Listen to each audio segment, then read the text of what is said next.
അലർട്ടുകളൊന്നുമില്ലെങ്കിലും ഇന്നും ജില്ലയിൽ മഴയ്ക്ക് സാധ്യത. ഞായർ തിങ്കൾ ദിവസങ്ങളിൽ ഇടുക്കി ഉൾപ്പെടെ 4 ജില്ലകളിൽ യെല്ലോ അലർട്ടും പ്രഖ്യാപിച്ചിട്ടുണ്ട്. വേനൽ മഴയ്ക്ക് പിന്നാലെ കാലവർഷവും ഉടൻ എത്തുമെന്നാണ് കാലാവസ്ഥാ നിരീക്ഷണ കേന്ദ്രം വ്യക്തമാക്കുന്നത്.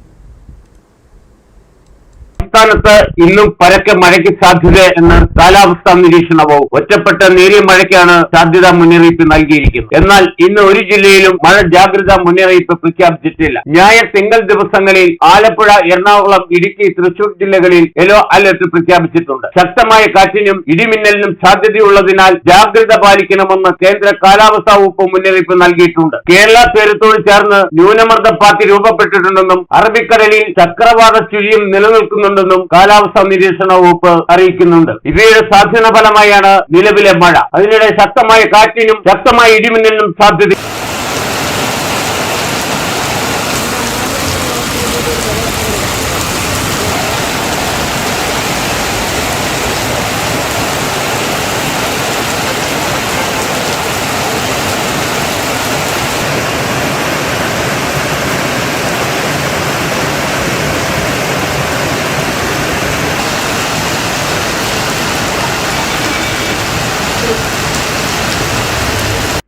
കേരളത്തിൽ കഴിഞ്ഞ ദിവസങ്ങളിലെല്ലാം വ്യാപക മഴ ലഭിച്ചിരുന്നു. വേനൽ മഴ കനക്കുന്ന സാഹചര്യമാണ് കേരളത്തിലുള്ളത്. കേരളത്തിൽ കാലവർഷവും എത്താൻ പോകുകയാണ്. വേനൽ മഴയ്ക്ക് പിന്നാലെ 26-ാം തീയതിയോടെ കാലവർഷം എത്തുമെന്നാണ് കാലാവസ്ഥാ നിരീക്ഷണ കേന്ദ്രം അറിയിക്കുന്നത്. Idukki vision news.